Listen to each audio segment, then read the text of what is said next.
Hey everybody, welcome back to Wigs with Scarlett. Today I'm going to do a get ready with me where I show you how I apply my eye makeup, which I just learned to do less than a year ago. So I'm really glad I finally learned how to do some good eye makeup, and I will show you what I use and how I do it. And while I'm doing that, I'm going to tell you about my hair loss journey. So join me coming up.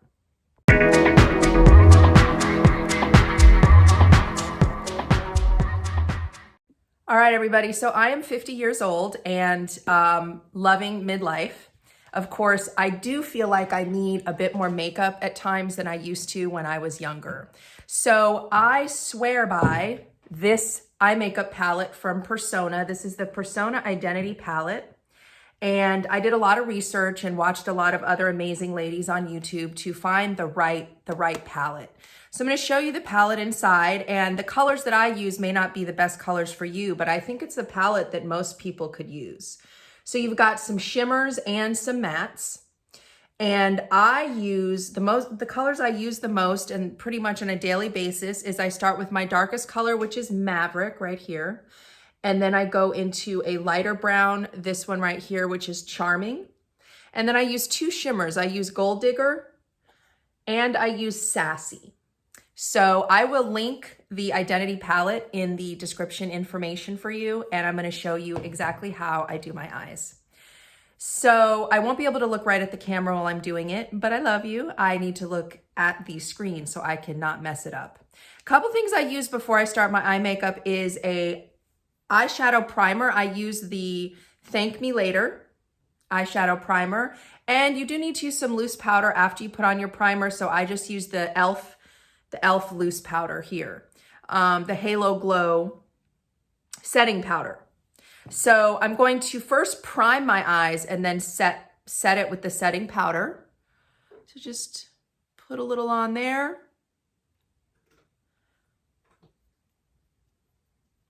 And just so you guys know, I have been losing my hair for approximately 20 years, maybe a little longer than that. I started to notice that I first of all had incredibly thick hair when I was young.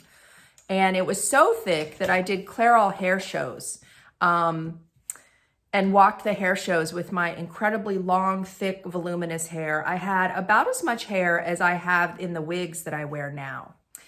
And I remember when I was young and I would get those jumbo clips and I would have to take out the springy part in the middle of the jumbo clip to get all of my voluminous hair to fit into the clip. So for me, when my hair not only started to fall out, but the texture changed, it changed to like a really frizzy, thin follicle. And I've always had a bit of a frizz problem because I have between a wavy and a straight look, which kind of equals frizzy a lot of the time. But the follicle was very thick. So at about 29, 30, I noticed that the follicle of my hair got very, very thin and even frizzier. So I'm starting with Maverick and the smaller part of my brush. So when I noticed that my hair was getting thin and falling out in large quantities, I went to a dermatologist. And the dermatologist just kind of said, oh, this is normal for women in their 30s. It's nothing abnormal and not much we can do. So what was hard for me with that situation is that they didn't test me. They didn't do any blood work. They didn't diagnose me. They just said, oh, this is normal and not anything we can do. I feel like had they told me earlier that I had androgenic alopecia, there might have been some things I could do to slow the process. I mean, most of the cures don't work, right? But I thought maybe, I could have done something that might have slowed the process. I'm going in with my Charming now. So I cut my hair short into like an A-line bob, a stacked A-line bob, which I really, really liked. It was very funky. It was very cute. But it proceeded to get thinner and thinner, and it probably didn't help that to wear that style, I had to flat iron and I had to blow dry and apply lots of heat because it was a very like sleek, straight look. Now I'm going to blend with the larger side of my brush. So the hair got thinner and thinner, and then it got so thin that it could no longer stack in the back. And it also got so thin at the temples, because I basically have bald temples, that I had gaps in the front hairline. And when that happened, I was about 42, and the A-line just wasn't going to work anymore. The hair wasn't going to style anymore. And I cried every day. You know, I've been through a lot in my life, a lot. And I don't think I've ever cried as much as when my hair became unmanageably thin. You know, and it's hard because a lot of people don't really understand, I forgot my eye makeup remover, don't really understand why someone that has hair wears wigs, because there's a big stigma around wearing hair. And people see my hair the way it's cut now, which is another style that I'll talk about in a little bit later, that really kind of hides the thinning quite a bit. It hides the thinning quite a bit. And so people just think I have lots of hair because the style does that for me. And my journey to getting a pixie cut is another thing I'm going to mention, but the pixie cut was really an amazing thing for me. Now I have hooded eyes, guys. And so with a hooded eye, you want it to go up. And I pretty much always have to put some eye makeup on to get rid of some of the residue that goes down the sides when I am applying my makeup. Some people use tape. They'll put tape on the sides of their eyes to protect it from that shadow instead of having to wipe it off. I haven't tried the tape though. All right, so now I have my matte colors, but I'm gonna go back in with my matte color and do an eyeliner. So I use eyeshadow as eyeliner. I feel like it's a softer look. It's a very, very fine lining brush. And I'm going to, again, use Maverick for the liner. All right, so back to my story. And sorry if I'm rambling a little. It's the first time I've done makeup and tried to tell about my hair loss journey at the same time. I cried every day, and I went to a wig spa, a local wig spa. And the wigs that I saw at this spa were so wiggy looking. And I did not know at the time that there were wigs that looked as natural as they do. So this was about 8 years ago, and I thought, is this my life? I'm going to either have horrible, frizzy, thinning, receding hairline, wide part hair, or I am going to look like a clown in a wig. That is what I thought I was going to be dealing with. Now that I lined the bottom, I'm going to take a little more Maverick with that brush, the wider brush, and just kind of line the top a little bit. So I thought that my days of being an attractive woman were over. You know, hair is supposed to be our clowning glory. We're supposed to have it. And I just thought my days of being attractive are done. They're over. I'm now going to go in with my gold digger, and I'm going to use my finger because it applies better, and just put it up here in the tip. So it took me 8 more years of battling with my very thin bio hair to get to a place where I was ready to even look at wigs again, because the ones that I originally saw were just so terrible looking. And they were charging so much money for them. And I think when we're new, we go to wherever we think we can go to try them on and look at them. And I have to say, I learned that I can get much better wigs by buying them online, but there's a lot of, I'm going to do a video on buying wigs online. It's a whole nother topic. It's hard, but I finally got to a place where I was willing to consider wigs, and I went in and I started really researching the wigs and really trying to figure them out. I watched a ton of YouTube videos.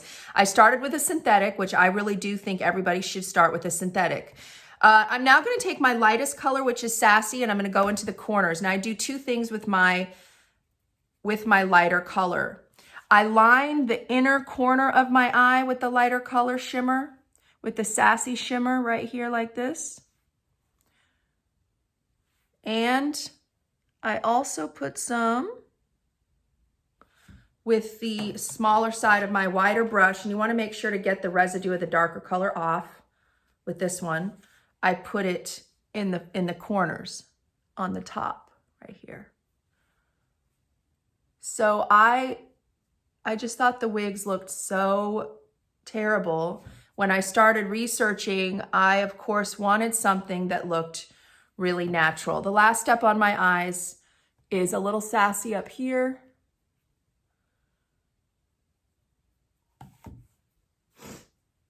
And I always do my eye makeup first and then the rest. So you're gonna watch me do the rest of my makeup while I finish my story. And I know we're going back and forth here, guys. Sorry. I did put on a moisturizer before I started. I'm using Jane Iredale's, I love Jane Iredale. I'm using their under eye concealer with 30 SPF under my eyes. So when I got into wearing hair, it was a very difficult journey. It was almost as difficult as losing hair because I lost thousands upon thousands of dollars buying the wrong wigs, not being able to find my vibrant red color that I love so much, and just feeling hopeless. You know, I was determined to find, I saw ladies, I joined Facebook groups, and I saw a lot of ladies that that really had these amazing looking wigs. I'm going in with my Jane Iredale powder foundation. I'm a powder foundation girl, guys. I can't stand goopy, icky stuff that comes off on my hands. I have drier skin, but it still works great with a proper moisturizer. I love powder foundation. So I got into the Facebook groups and I started looking at, talking to women about the brands that were the most realistic. And I was floored by the prices of human hair. This was back in November last year. I've only been wearing wigs for about a year. And I'm a teacher, so my thing was I was going to research everything. But even with all that research, I made so many mistakes. I started with my synthetic, which was unfiltered by Raquel Welch, which I still own one of those today. And I love that style and I love that wig. But then after Raquel Welch, I was determined to get right into human hair, which is not for everybody because it is very, very, very expensive journey, y'all. Very, very expensive, okay? I'm using my Moon blush right here. So, I started looking at the luxury brands because I wanted a fully customized piece. I wanted a really realistic hairline. I wanted like undetectable on me. I didn't want anybody to, for 1 second, think that it wasn't growing out of my head. Now, even though I didn't want anyone to think the wig looked like a wig, I was actually very open with the public and my friends, and I'm a high school teacher, and my students, that I'm wearing hair, because after unfiltered, I wore unfiltered for 2 months and I'd had like a shorter cut. So it kind of looked like I just got it styled better, right? Even though it was much fuller, nobody really thought it was a wig. And I wore the same wig for 2 months while I was trying to find human hair wigs that would work for me, which was very difficult. I'm gonna line my eyebrows. I use Laura Mercier eyeshadow for my brows. So the luxury human hair brands were not at the time, they're making a lot more now, let me tell you, they were not making vibrant reds. And I had such a struggle finding my color because I identify with being a redhead. I've been a redhead since I was 18. And I really, really didn't want to be any other color. So I finally learned that I had to get my color custom colored. So on top of buying an expensive wig, I had to then get it custom colored. Expensive. But I finally figured it out. I figured out some really good human hair brands that looked super duper natural. I'm going to put one of them on after I'm done with this makeup. And I felt really good about myself in these wigs, but it took me a lot of money and a lot of mistakes. And I'm still paying for a lot of those mistakes, believe it or not. You guys really have to decide if you're a lace top girl or a silk top girl, because I learned the hard way that I hate silk tops, and now I'm going to probably lose a ton of money on a silk top. When you try to resell a wig, you will generally lose a lot of money. So you guys got to know that. I recommend if you're really new to human hair or even synthetics, don't buy final sale. Even if you have to pay a restock fee, it's better than losing half the money on a resale. So when I do my eye makeup like this, I generally go with a lighter lip because the eyes are very dramatic. So I'm going to put on like a light lip gloss. So I finally got my brands. My favorite, my colorist is the Wigged Out Artist, and you can find her online. And she is really amazing. She's an amazing colorist. She has her own line of wigs as well. And I have a custom from her with her own vendor. There's a lot of other really good brands as well. Most of my wigs have been touched by Chandra, the Wigged Out Artist, in some way or another, because she's a redhead herself. And her hair, she knows how to color reds. Reds are very hard. They're very hard to color. Very, very hard. So this is my full makeup look, ladies. I love it. I love the shimmers in the corner. I love the natural tones in it. And this is how I learned how to do my eye makeup. So I just wanted to share it with you. Here are my wigs. There's a couple synthetics in here, but my human hair is always the longer ones. This is Madison Hair Collection, custom colored by my colorist. This is also Madison Hair Collection. This one down here is Wigs by Tiffany. And this long, gorgeous pink one down at the bottom is my custom from the Wigged Out Artist. And this cute little bob up here is from Bees Bobs. Now, you can get into a real issue trying to, when you're new to hair, give me just a second here, you want to have every brand. You want to try every brand. I'm telling you, once you find what you like, you want to try them all, and you want to have, every length and every color. Once you come out of the wig closet like I did, and everybody knows, I wear a different wig to school every day. But keep in mind, if you are not ready to come out of the wig closet, that you want to buy something that's, the same color, you want to make sure to rotate at least with one other wig, but you don't need to buy all these like I did. I am in some debt over this situation. So I wear wig grip. Not everybody does, but I do. I like the security of a wig grip. And I'm going to get my wig.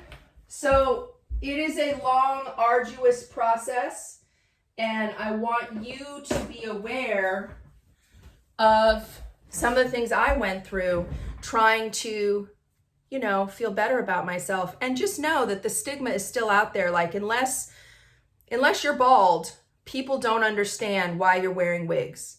They don't understand. And we got to change that narrative, because I feel better about myself when I have a gorgeous wig on